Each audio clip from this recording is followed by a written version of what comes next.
أعوذ بالله من الشيطان الرجيم. بسم الله الرحمن الرحيم.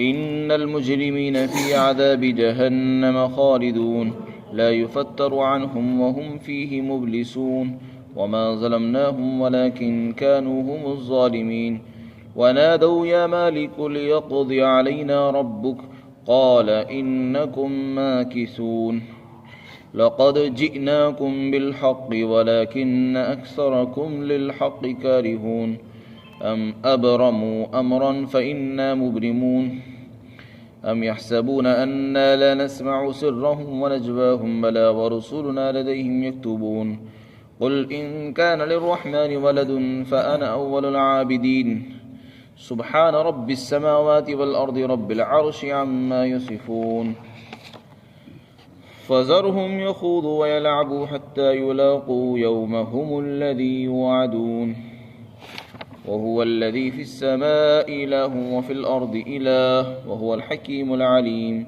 وتبارك الذي له ملك السماوات والأرض وما بينهما وعنده علم الساعة وإليه ترجعون ولا يملك الذين يدعون من دونه الشفاعة إلا من شهد بالحق وهم يعلمون ولئن سألتهم من خلقهم ليقولن الله فأنى يؤفكون وقيله يا رب إن هؤلاء قوم لا يؤمنون فاصفح عنهم وقل سلام فسوف يعلمون.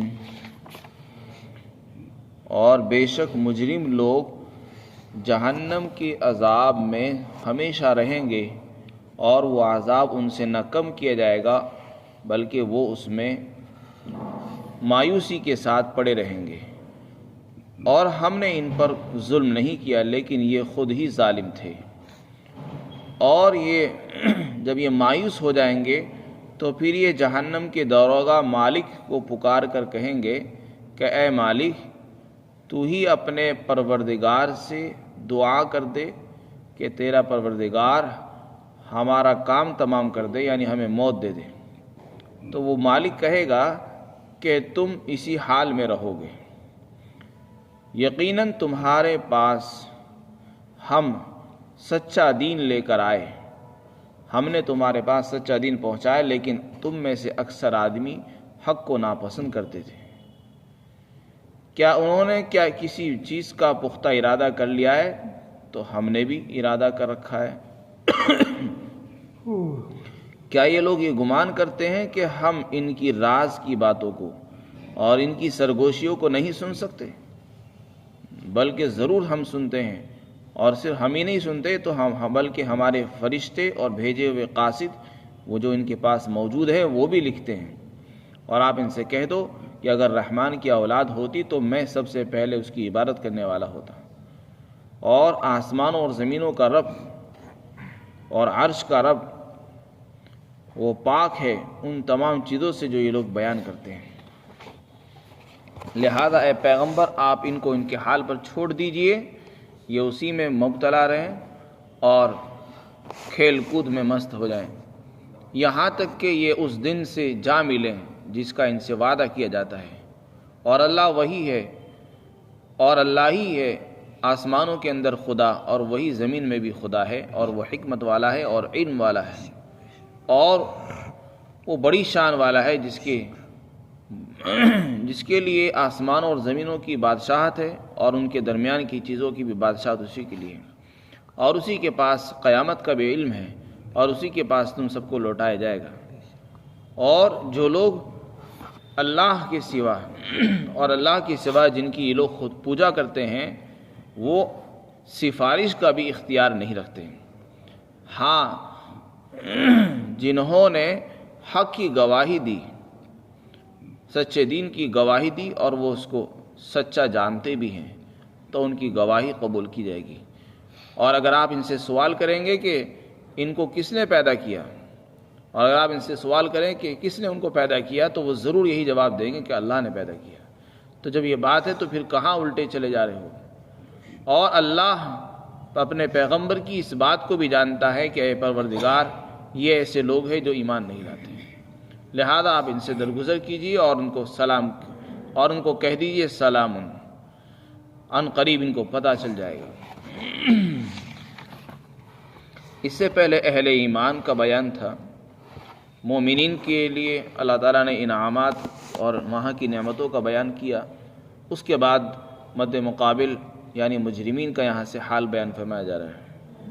جو لوگ اللہ پر ایمان نہیں لاتے وہ مجرم ہیں۔ مجرم کئی طرح کے ہوتے ہیں، کچھ لوگ بڑے مجرم ہیں، کچھ چھوٹے مجرم ہیں۔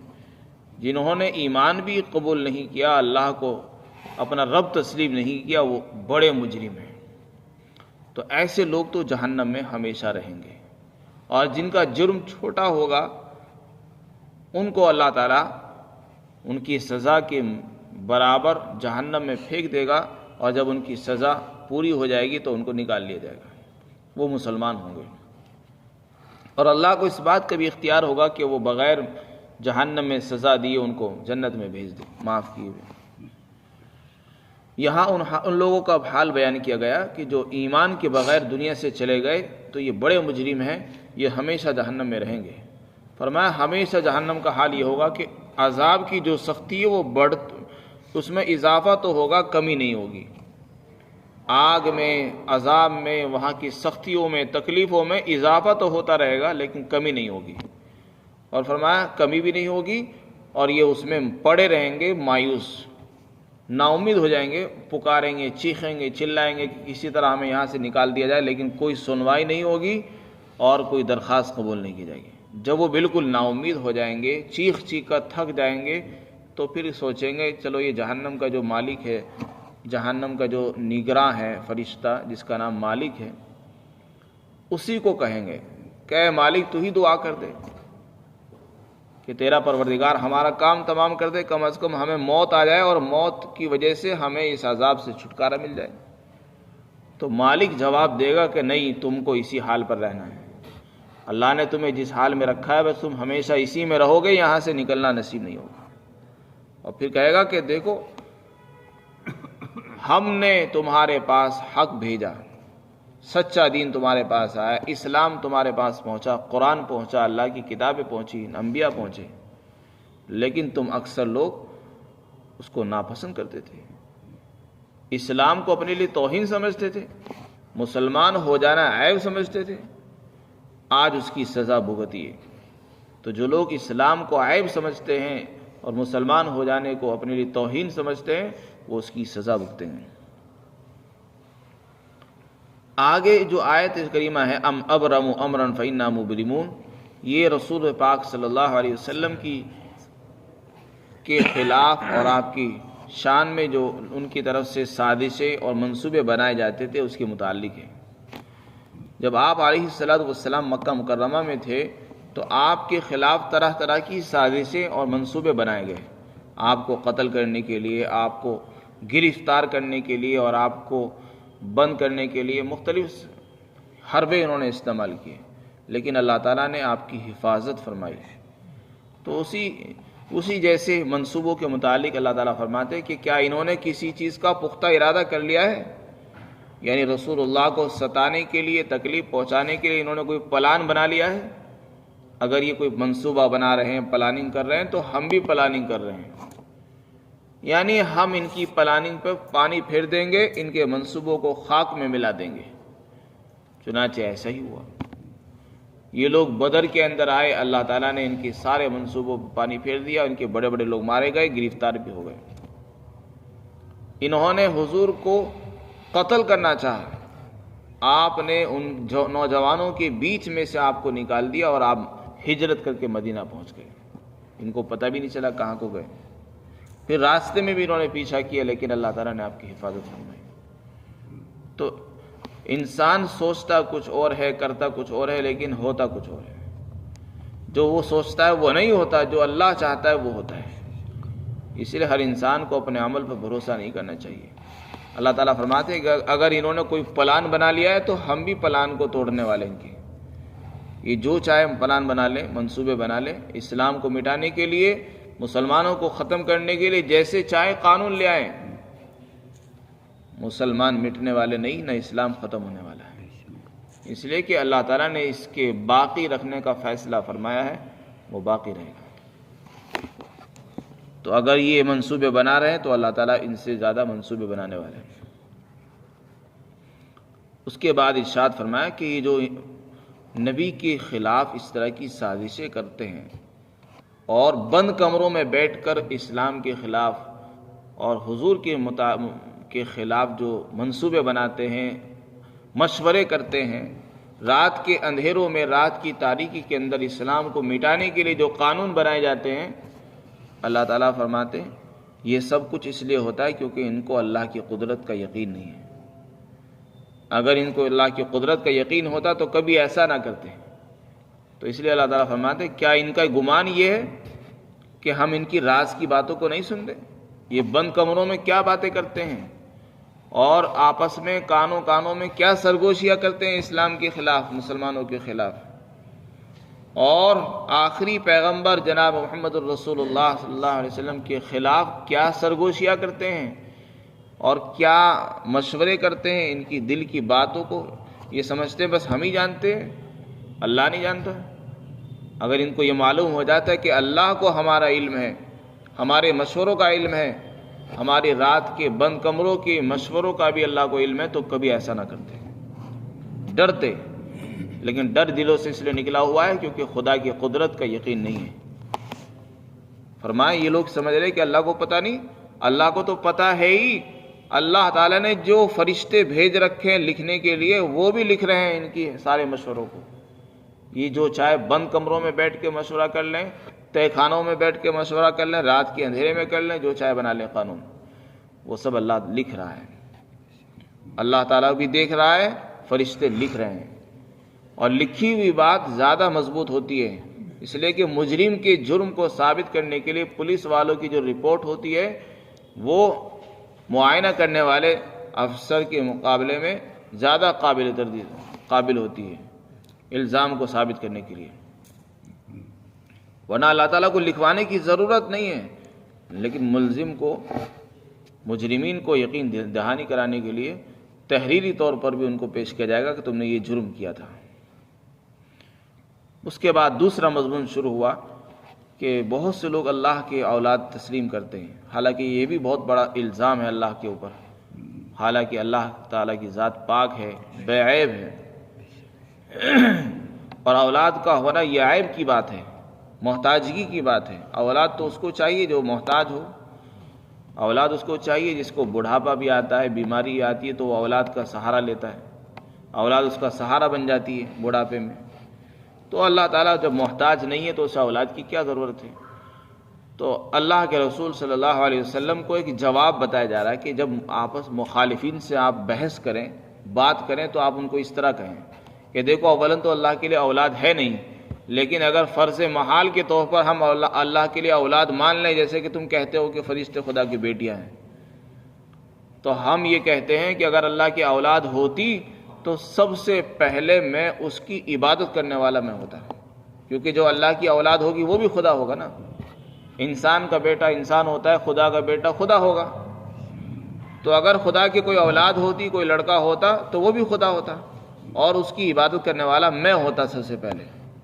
تو اس طرح کا کہنے سے اور اپنی سچائی کو جتانے سے مد مقابل کا دل بعض مرتبہ نرم پڑ جاتا ہے، اس لیے اس طرح کی بات کرنے کی اجازت ہے۔ اس کا یہ مطلب نہیں کہ اس کا امکان ہے، نہیں، یہ فرض کے طور پر یہ بات کہی گئی ہے کہ اولاً تو اس کا امکان ہے ہی نہیں، اور اگر ایسا ہوتا تو سب سے پہلے ہم ہی عبادت کرتے، لیکن چونکہ دلائل سے یہ بات ثابت ہے، شرعی نقلی دلائل اور عقلی دلائل اس بات کی تردید کرتے ہیں کہ اللہ تعالیٰ اولاد سے پاک ہے، اس لیے اس عبادت کرنے کا سوال ہی پیدا نہیں ہوتا۔ فرمایا اللہ تعالیٰ جو ہے آسمانوں و زمینوں کا جو رب ہے اور عرش کا بھی مالک ہے، وہ ان تمام چیزوں سے پاک ہے جو یہ لوگ بیان کرتے ہیں اللہ کی شان میں کہ اللہ کی اولاد ہے۔ اس کے بعد اللہ تعالیٰ فرماتے ہیں کہ اگر اے پیغمبر، اگر یہ لوگ باز نہیں آتے، اگر یہ لوگ اپنی حرکتوں سے باز نہیں آتے، مثلا اللہ کے لیے اولاد مانتے ہیں، شرک سے باز نہیں آ رہے، نبی کے انکار سے باز نہیں آتے، نبی کے خلاف سازش کرنے سے باز نہیں آتے، تو پھر آپ ایسا کرو، ان کو ان کے حال پر چھوڑ دو۔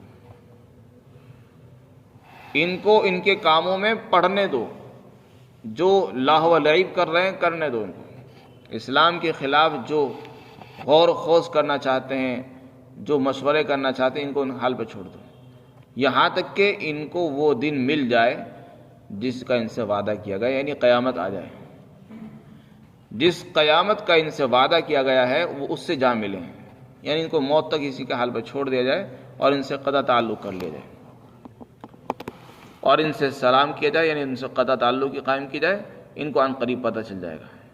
پھر اللہ تعالیٰ کا تعارف بیان کیا کہ دیکھو اللہ اور وہی اللہ تو ہے آسمانوں کے اندر خدا، اور وہی اللہ زمین میں بھی خدا ہے، جو آسمانوں میں خدا ہے وہی زمین کے اندر بھی خدا ہے، وہ زمین کا بھی رب ہے اور آسمانوں کا بھی رب ہے، وہ حکمت والا ہے اور علم والا بھی ہے۔ اس کے بعد اس کی شان بیان کی کہ وہ بڑی شان والا ہے، اور وہ بڑی شان والا ہے جس کے لیے آسمانوں اور زمین اور ان کے بیچ کی سلطنتیں ہیں، اسی کے پاس قیامت کا بھی علم ہے، اسی کے پاس سب کو لوٹایا جائے گا۔ اس کے بعد ارشاد فرمایا بہت سے لوگ بتوں کی پوجا اس لیے کرتے ہیں، دیوی دیوتاؤں کی پوجا اس لیے کرتے ہیں کہ وہ ہماری سفارش کریں گے، مصیبت میں مشکل وقت میں ہمیں نجات دلائیں گے، اس لیے لوگ ان کی پوجا کرتے ہیں۔ کوئی بارش کے خدا کو مانتا ہے، کوئی روزی کے خدا کو عبادت کرتا ہے۔ اللہ تعالیٰ فرماتے ہیں کہ یہ کیا سفارش کریں گے؟ اللہ کے سوا جن خداؤں کی یہ پوجا کرتے ہیں انہیں سفارش کا کوئی حق نہیں ہے۔ سفارش کا اگر حق ہوگا تو اس کو ہوگا جنہوں نے حق کی شہادت دی ہوگی، اور وہ حق ہونے کو جانتے بھی ہوں گے، اور اللہ تعالیٰ اگر ان کو کہے گا تو وہ سفارش کر دیں گے۔ پھر سوال کیا گیا کہ یہ لوگ ایسا کیوں کرتے ہیں، شرک کیوں کر رہے ہیں؟ ان سے سوال کیا جائے کہ یہ بتاؤ اچھا تمہارا خدا کون ہے، کس نے تم کو بنایا ہے؟ تو یہ جواب دیتے ہیں کہ اللہ ہے۔ اب سوال یہ ہے کہ جب اللہ تعالیٰ یہ خالق کو مانتے ہیں کہ خالق اللہ ہے، تو معبود بھی تو وہی ہونا چاہیے نا جس نے ہمیں پیدا کیا ہے۔ تو پیدا کرنے والے کو تو یہ جانتے ہیں کہ اللہ نے ہمیں بنایا ہے، تو جو پیدا کرنے والا ہے وہی عبادت کا بھی حقدار ہوتا ہے، تو یہ اتنی بات نہیں سمجھتے۔ ایک مقدمہ یہ ان کو تسلیم ہے، دوسرا مقدمہ ان کو تسلیم کیوں نہیں ہے، تو یہ کہاں الٹے چلے جا رہے ہیں۔ آگے اللہ تعالیٰ نے فرمایا کہ دیکھو جیسے اللہ تعالیٰ کو قیامت کا علم ہے، اسی طرح نبی کی اس بات کا بھی علم ہے۔ نبی علیہ السلام نے بڑی مشکل وقت میں یہ بات کہی تھی کہ اے میرے رب یہ لوگ ایمان نہیں لاتے۔ یہ بڑے حسرت اور افسوس کے انداز میں یہ بات کہی جاتی، جب انسان بالکل تھک جاتا ہے، چور ہو جاتا ہے، تو یہ کہتا ہے کہ اے پروردگار یہ ایمان نہیں لا رہے ہیں۔ یہ جملہ یہاں لا کر اللہ تعالیٰ نے آپ کے انتہائی صبر کو بیان فرمایا، یعنی آپ کو جو تکلیفیں پہنچائی گئی وہ اتنی شدید اور سخت ہیں کہ آپ ان کی تاب نہیں لا سکے، اور آپ کو یہ جملہ کہنا پڑا کہ اے پروردگار یہ ایمان نہیں لاتے۔ ورنہ آپ علیہ السلام کا حال تو یہ ہے کہ آپ رحمت للعالمین ہیں، اور گناہگاروں کی سفارش کرنے والے ہیں، شفیع المذنبین ہیں۔ آپ تو خود کسی کی شکایت نہیں کرتے تھے، رحمت للعالمین ہیں، سفارش کرنے والے ہیں، شکایت کرنے والے آپ نہیں تھے، لیکن یہ جملہ زبان پر لانا یہ بتا رہا ہے کہ آپ کو بہت زیادہ ستایا گیا تھا، اور آپ بہت زیادہ نا امید ہوئے، تب آپ نے یہ جملہ کہا کہ اے اللہ یہ ایمان نہیں لا رہے ہیں۔ تو پھر آپ کو مخاطب کیا گیا کہ آپ ان سے دور رہیے، قطع تعلق کر دیجئے، وقل سلام، اور سلام کر دیجیے، یعنی تعلق ختم کر دیجیے ان سے۔ ان کو عن قریب پتہ چل جائے گا کہ کیا حال کیا ہونے والا ہے ان کو۔ اللہ تعالیٰ ہم سب کو عمل کی توفیق نصیب فرمائے۔